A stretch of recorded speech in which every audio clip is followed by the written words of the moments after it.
Like that's just it. Media or die.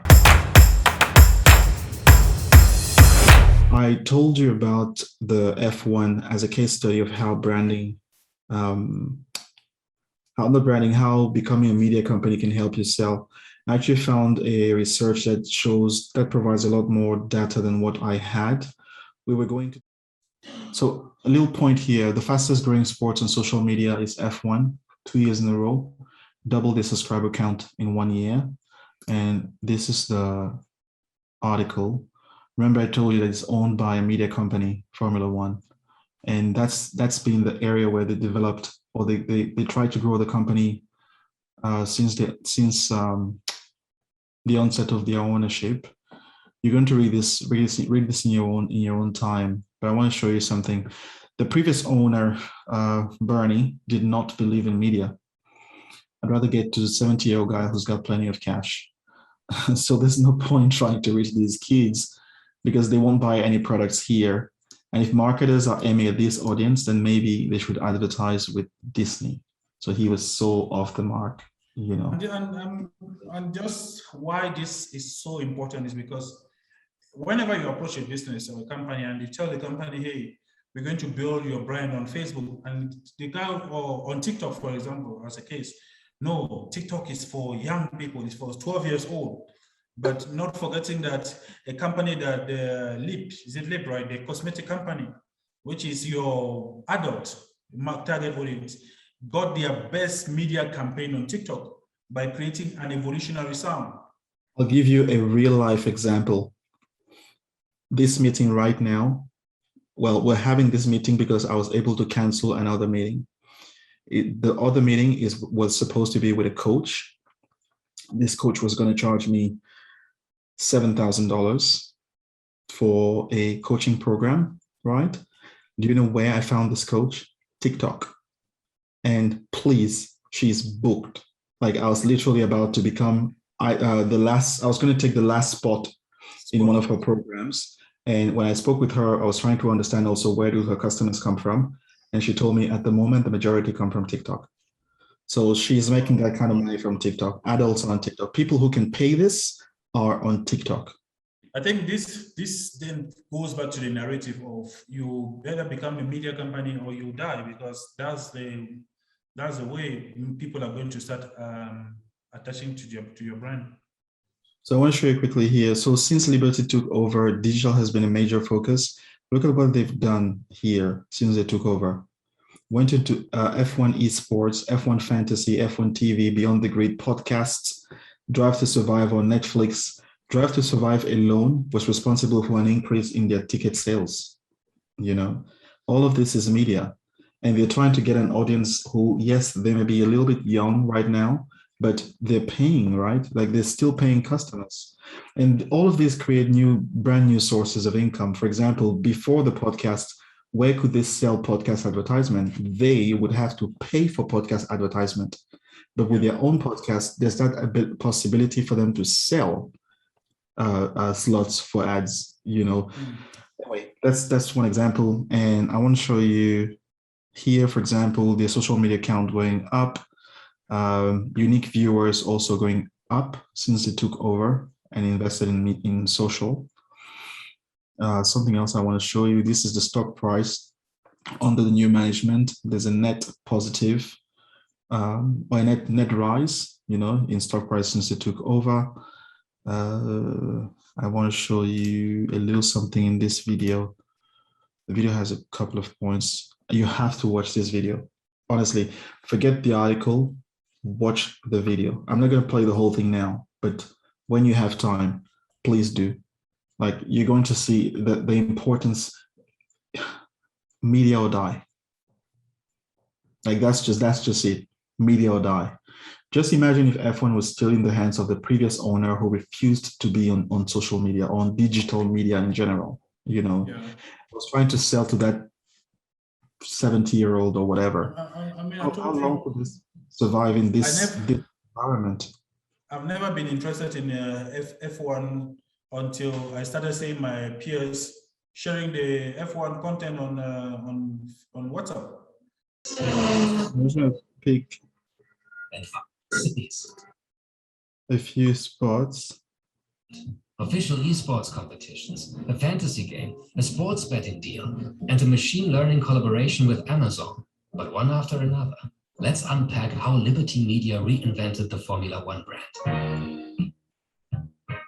In contrast to the gut-feeling approach of Ecclestone, Liberty Media started with data. The first 3 months were spent exclusively on deep research into their fan base. They came out of it with a thorough understanding of what the fans wanted, to get closer to the sport. By analyzing the results, they were also able to gain significant information about which consumer groups to target. Just that point, the consumers wanted to get closer to the sport, i.e. get behind the scenes, see the things that we're not usually seeing. What's happening behind the scenes? What's going on beyond what I'm seeing at facade level, you know? Yeah. One very interesting group of fans are the casual buyer, and I think that's where social media is a tremendous opportunity. So Liberty Media began to exploit the marshal of the internet. They have significantly increased their social media presence to interact more with precisely this kind of consumer group, millennials and fans that are connected through these channels. The volume of social content across all major platforms each day is impressive. The F1 highlight videos we all watch on YouTube, thanks for that, Liberty Media. And it pays off.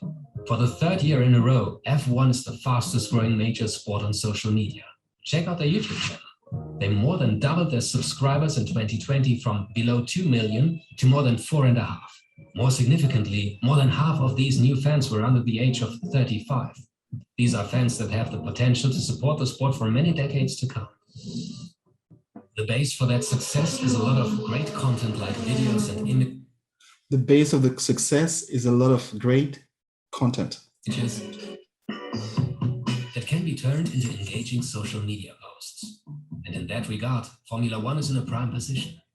Unlike other sports, Formula One handles all the broadcast logistics itself. The group then provides a global feed to its TV partners, each of whom pay a hefty price for broadcasting rights. Those networks have they started controlling the production and now selling the content to other entertainers like TV. Yep. How about that?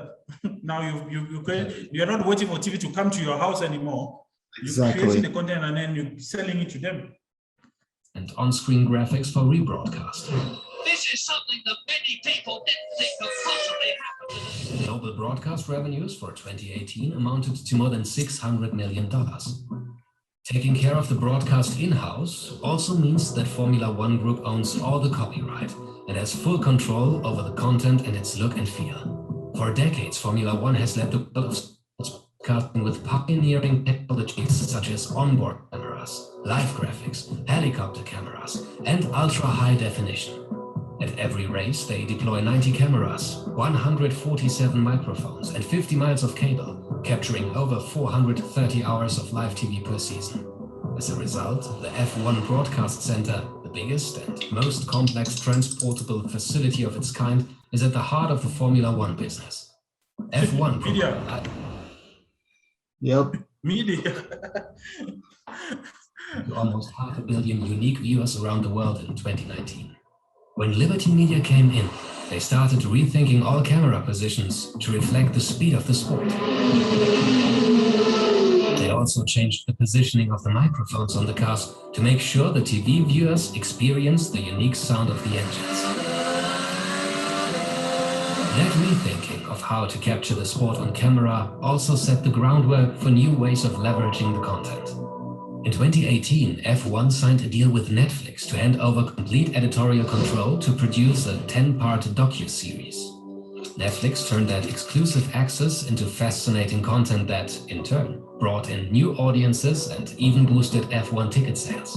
While many new initiatives were designed to gain new viewers, part of their strategy was doubling down on providing value for their most passionate fans. Research told them that these hardcore fans wanted to go deeper, so they reimagined the F1 app to offer in-depth analysis and real-time stats.